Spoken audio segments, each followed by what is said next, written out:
Alrighty, we are going to attempt this again. Focus review, the final one for Nursing 240.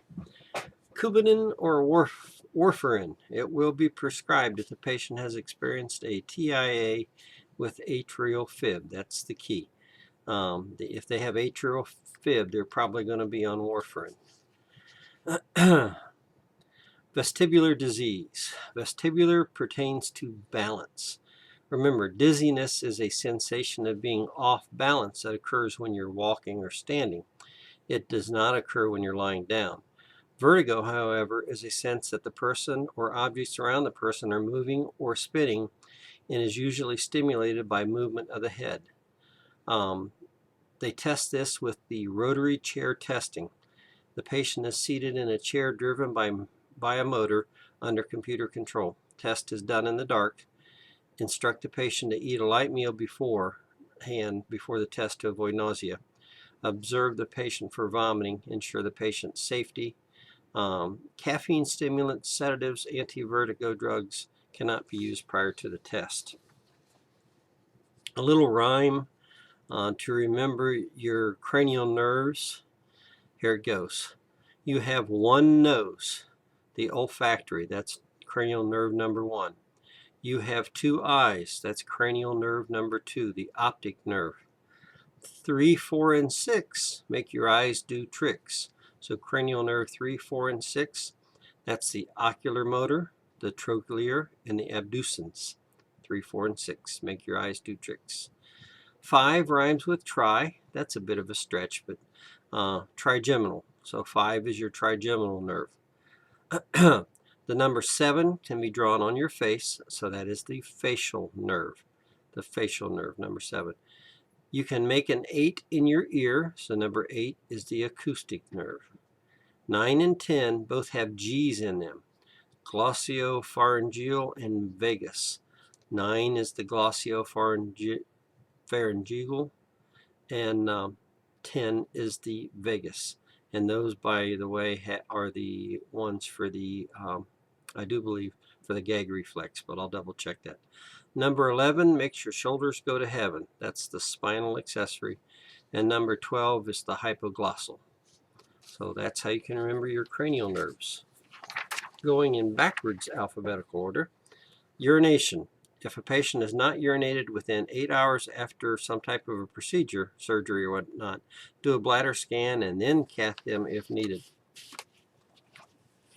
A tympanoplasty care of the patient, or care of the patient with tympanoplasty, I should say. This is reconstruction of the tympanic membrane. They want to avoid sudden movement, get out of bed slowly to avoid dizziness, don't get their head wet until the surgeon okays it. Report fever, pain, increase in hearing loss, or drainage from the ear.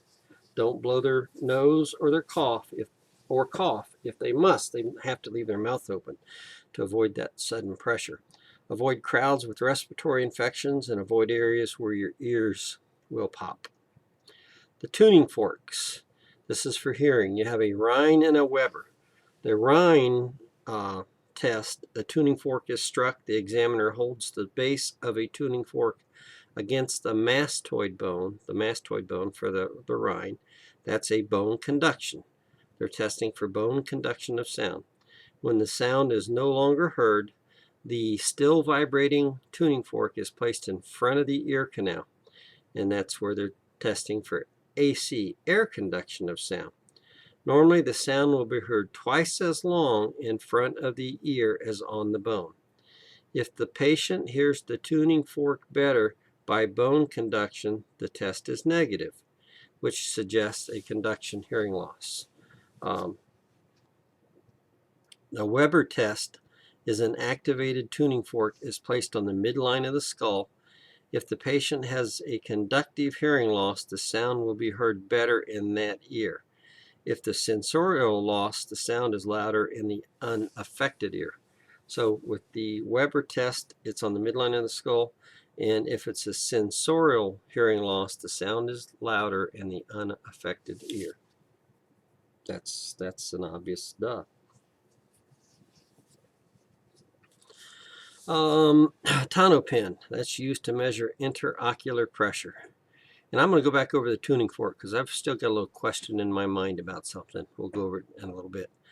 Tonneau pen, remember that is used to measure interocular pressure in the eyes. TIAs, a transient ischemic attack, is a transient episode of neurologic dysfunction caused by focal brain, spinal cord, or retinal ischemia, but without acute infarction of the brain. Symptoms typically last less than 1 hour. Encourage your patients to go to the emergency room.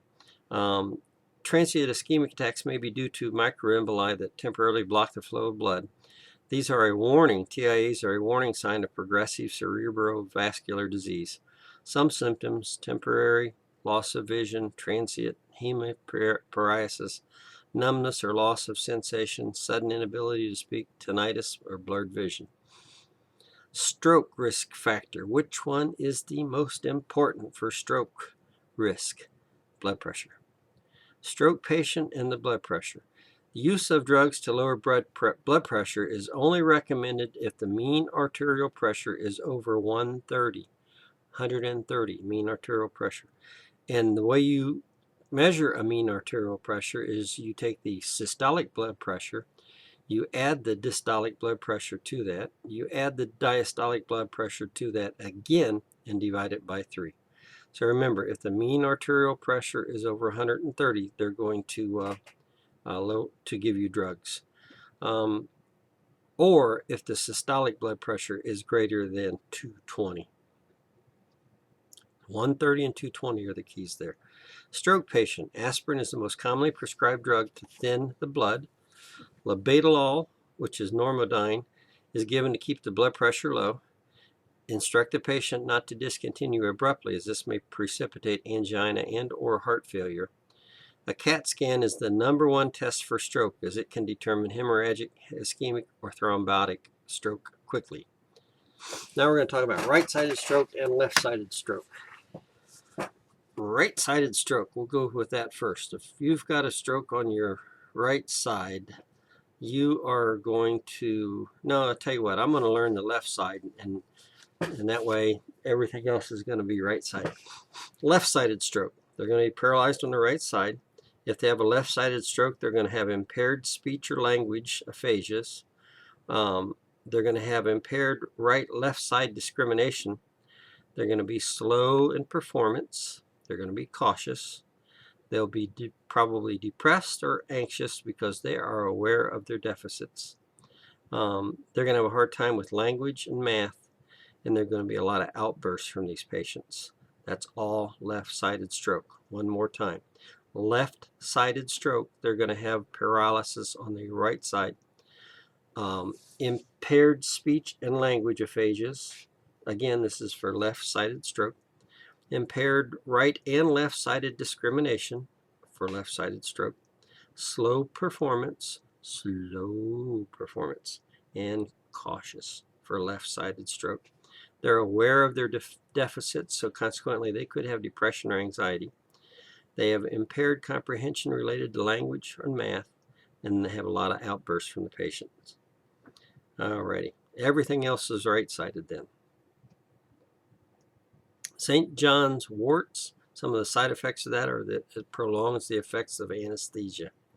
If someone has stereoscopic vision, this person is at risk for falls. They can't judge distances.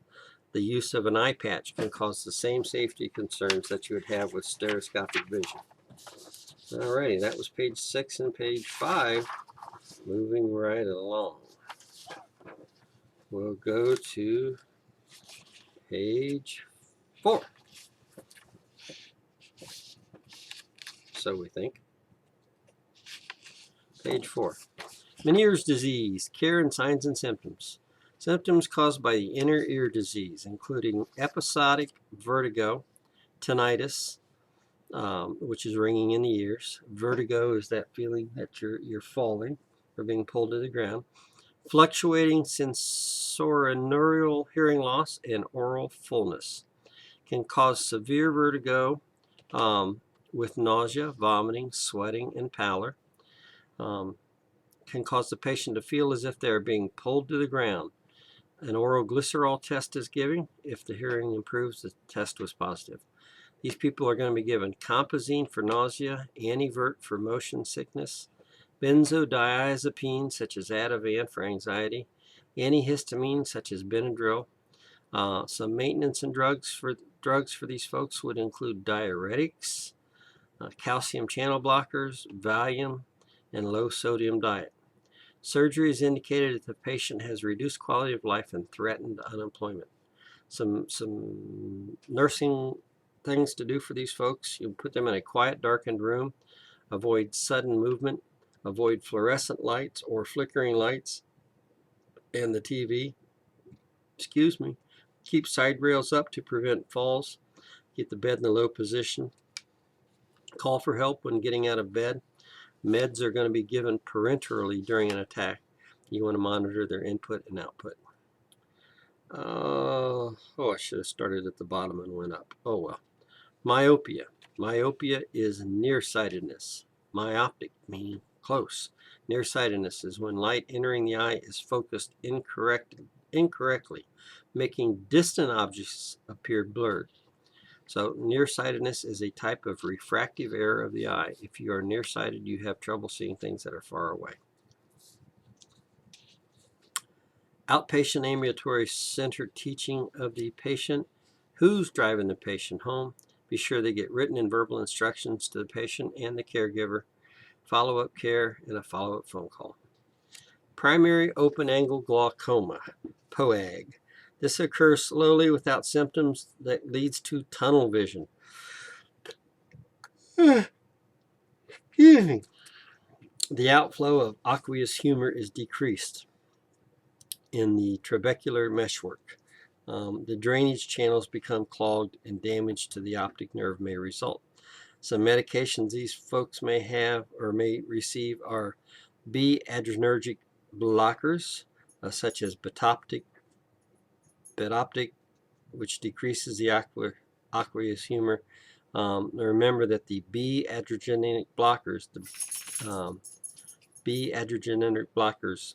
bronchospasm is a possible side effect. The A-adrenergic agonists, such as propine, decreases aqueous humor. Cholinergic agents, such as isoptocarbachol, stimulates sphincter contraction, which in turn opens the trabecular meshwork. So if the sphincter is contracted, the meshwork is opened up, which is a good thing. Cholinergic. Carbonic anhydrase inhibitors, such as Diamox, they decrease aqueous humor. And hyperosmolar agents such as ophthalmolone, which is a glycerin liquid, increases extracellular. Postoperative areas of concern. Just some footnotes on the side. Atelectasis, the alveolar collapse, is the most common cause of post-op hypoxemia. It can be the result of bronchial obstruction caused by retained secretions or decreased ability to cough and remove. Gastric aspiration may cause laryngospasm, infection, and pulmonary edema. So gastric aspiration, they could get laryngospasm from that, infection, and pulmonary edema. Keep the unconscious patient in a lateral side-lying position. Preoperative teaching: turn, cough, and deep breathe is the most important preoperative teaching. Postoperative surgery is the day of surgery. Day 1 is considered the day after surgery. Day 2 post-op, if they have a low-grade fever, remember low-grade fever, that's probably okay. Patient needs to be doing intensive spirometer or cough and deep breathe. Presbyopia. Presbyopia is the loss of accommodation. Accommodation is the eye's ability to adjust its optical power in order to maintain a clear image or focus at objects at various distances. When we get older. Loss of accommodation when we get older. Inability to focus on near objects. The Jaeger chart is used to measure up-close vision as it is normally poor in presbyopia. A reflex hammer, used to test tendons when they are stretched. The response is noted on a scale from 0/5 to 4/5. 0/5 meaning there was no response, and 4 4/5, 4 out of 5, they are having a muscle spasm. Retinal detachment is a painless loss of central or peripheral vision. If they have retinal detachment, these folks are going to say it's like a curtain comes into the visual field with retinal detachment. A curtain comes into the visual field with retinal detachment. Floaters, cobwebs are present in the early stage. Gracie. Seborrheic blepharitis, care of the patient and teaching. Wash the eyelids with baby shampoo to remove the crusties. Page 3.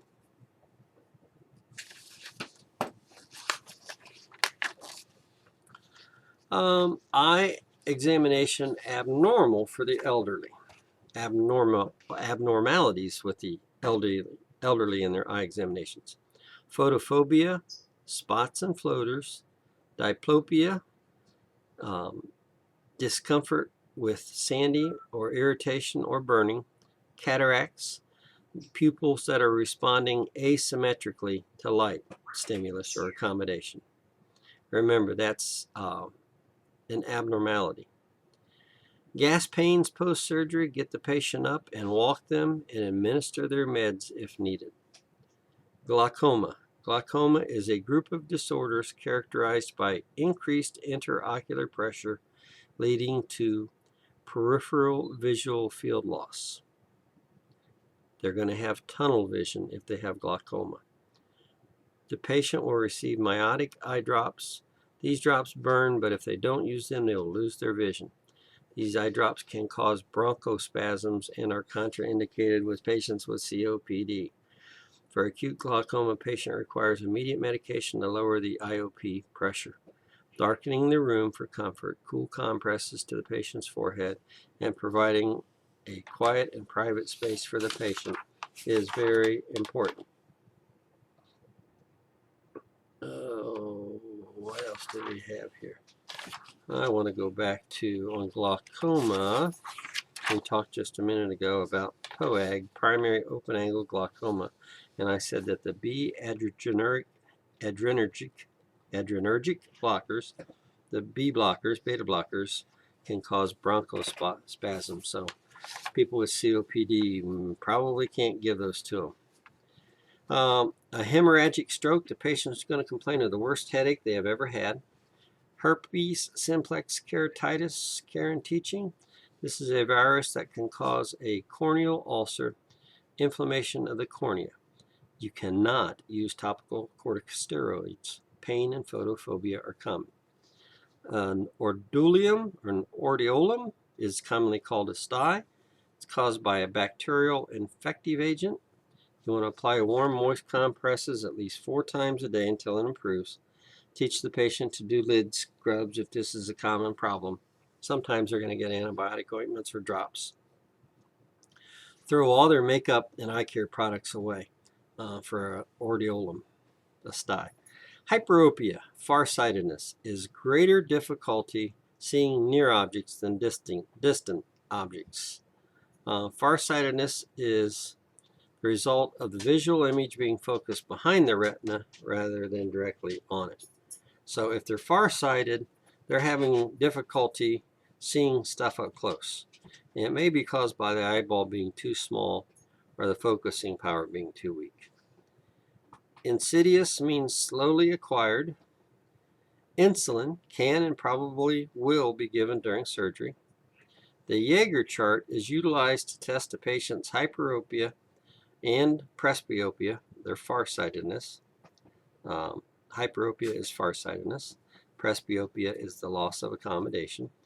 Or another way of saying they're checking their ability to see up close, which is decreased due to their presbyopia, their loss of accommodation.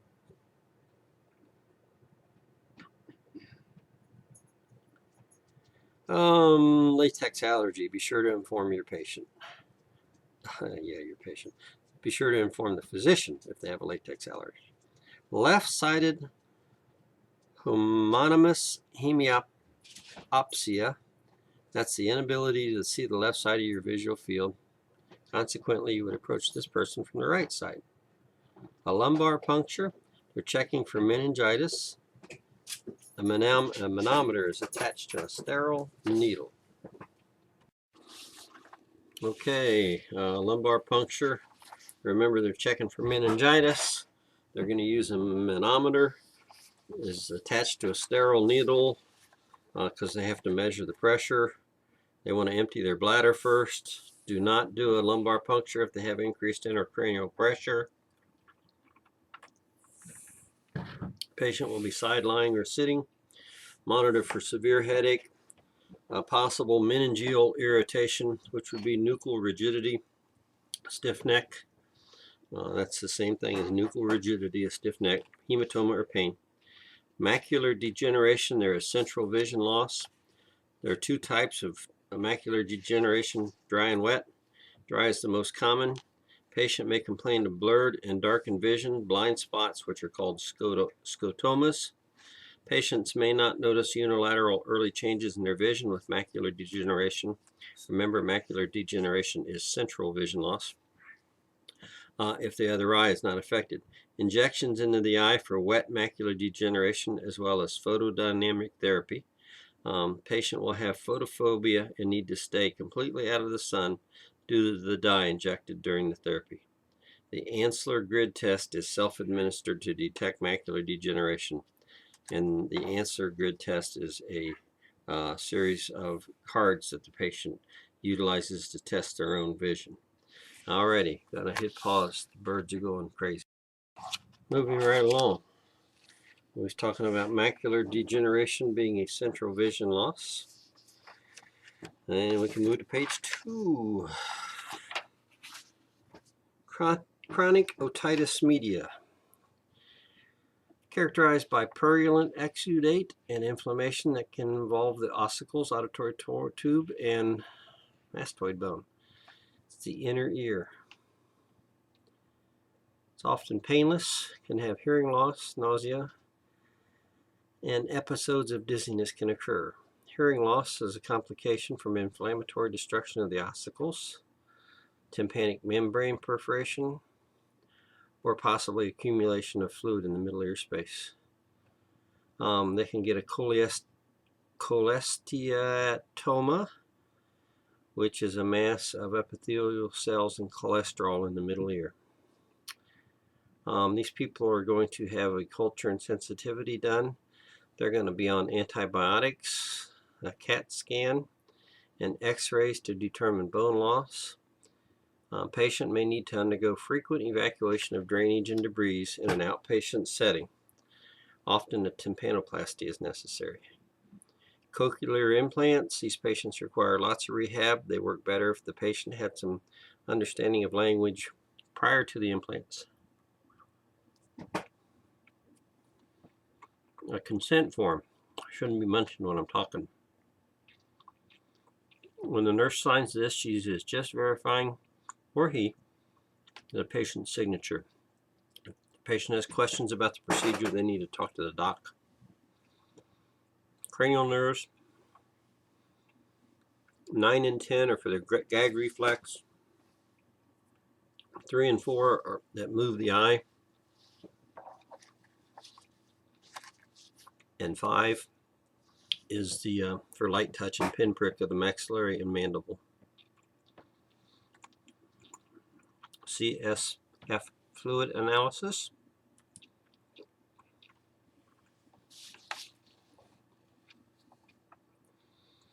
Specific gravity should be 1.007.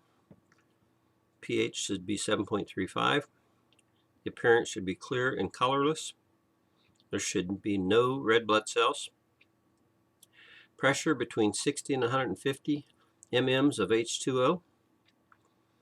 And glucose 40 to 70 milligrams per milliliter. And I'm going to double check that to make sure that's what that stands for when I'm done. Remember, delirium, the acute form, can be reversed. Someone that has dementia can have delirium as well. You need to catch it early, because if you don't catch it early, it could become permanent. Haldol is the medication of choice for the delirium. You want if they have dementia, and you think that they're delirious, check to see what kind of changes are going on. You're going to use the confusion assessment method. Delirium is normally sudden onset. Remember, you're going to use the confusion assessment method to determine if you have confusion or delirium. There's 4 different questions. Is there evidence of acute changes in the patient's mental status? Are they inattentive? Are they disorganized thinking? An altered level of consciousness. If they answer anything other than alert to level of consciousness, then they have delirium. Drainage characteristics. Nasogastric tube should be pale, yellow, green. Could be bloody following a gastrointestinal surgery. Hemovax can be sanguinous, which is blood red. Remember, sanguinous means blood red, or serosanguinous, which means watery blood red. T-tube, that's the bile, so that is going to be dark green to bright yellow for the bile, the T-tube. Indwelling catheter, that should be clear yellow. Eardrops for an adult, pull the earlobe up and back. In EEG, this test aids in the diagnosis of seizures or non-epileptic attacks. In EMG, surface electrodes are used to test the nerves. For an EMG, surface electrodes are used to test the nerves. This procedure is known as nerve conduction. Commonly used to evaluate the function in the electrical conduction of the motor and sensory nerves of the human body. Can be used for peripheral neuropathy to test for that. Again, we're talking an EMG. Can be used to test for carpal tunnel syndrome, ulnar neuropathy, and your neuropathies. An EEG, I already said, this test aids in the diagnosis of seizures, an EEG, seizures. Eye surgery, the nurse must assess prior to the surgery if the patient has a good eye or not. If they don't have a good eye to use when they're operating on their other eye, they're in trouble. Accommodation, the loss of accommodation is considered presbyopia.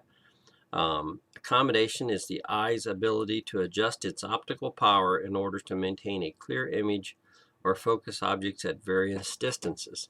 The loss of that ability is called presbyopia. It's a common thing that happens with old age. Plus lenses or bifocal lenses can decrease the demand on the eye's accommodative system. Acute otitis media, infection of the tympanum, the ossicles, and the space of the middle ear. With acute otitis media, pain, fever, and malaise is common. Amoxicillin is normally given. Surgery is reserved for the patient who does not respond to the meds. They may get a myringotomy, which involves an incision in the tympanum. That's going to release the pressure and the exudate from that middle ear. They could put a tympanostomy tube in for short term or long term. With acute otitis media, an antihistamine may be ordered if the allergy is the cause. Patient who is on amoxicillin should not have a fever with this medicine. If they do have a fever and they're on amoxicillin, you need to call the doc. Age-related macular degeneration. Remember, we said macular degeneration was central vision loss. They're going to have blurred and darkened vision. Photodynamic therapy, we talked about that. They're going to inject dye into the patient and use a cold laser on their eye. If they have that, they got to stay out of the sun for 5 days. Alzheimer's disease, this is a diagnosis of exclusion. There's mild, moderate, or severe. Mild, if they have that, they're going to have forgetfulness beyond what is normal, short-term memory loss. Difficulty recognizing meaning of numbers. This is all for mild. Decreased judgment. Geographic disorientation for mild. If they have moderate Alzheimer's, they're going to have a hard time recognizing their family members. They're going to get agitated. They're going to lose their remote memory. And receptive and expressive aphasia for moderate. Delusions, hallucinations, and behavior problems. Severe Alzheimer's, these people have little to no memory. They cannot understand words. Difficulty eating, swallowing. repetitive words or sounds, immobility, and incontinence. Ambulatory care, the most important question is who is driving the patient home. Remember the beta-adrenergics, the beta-adrenergics, the lulls, they protect the heart from surgery. The beta-adrenergics protect the heart from surgery, such as metoprolol. Blepharitis, that's a common bilateral inflammation of the lid margins. Teach the patient to cleanse their eyelids with baby shampoo to clean off the crusties. If they have a person has a brainstem infarct, it's going to possibly affect their respiratory system. A carotid artery angioplasty with stenting. If they've had this done, the side that they had it done on, they're having difficulties talking, you need to call the doctor right away. They got a problem. Remember, a carotid endarterectomy, a catheter is inserted to remove the plaque. Once the plaque is removed, the catheter can be removed. Cataracts. Cataracts are an opacity within the lens, leading cause of blindness. Diabetes mellitus can cause this at an earlier age. There's a decrease in vision, abnormal color perception, and glare with cataracts. Post-op, there should not be much discomfort. Notify the physician if they're hemorrhaging or if there is drainage from their cataracts. Photophobia is common, dark glasses after surgery. A patch is possible, so depth perception will be poor. Safety modifications to the home if warranted. Written and verbal instructions before discharge. Ultraviolet light rays are painful to the eyes. Topical corticosteroids are used post-op, as well as topical antibiotics. The post-op patient should avoid coughing, sneezing, lifting, bending over at the waist. Safety is an issue as a patch will probably be over their eye that they had operated on. And finally, the cerebellum and what it affects. Our cerebellum affects our balance and coordination. Okay, study this one more time and you should do well on this test.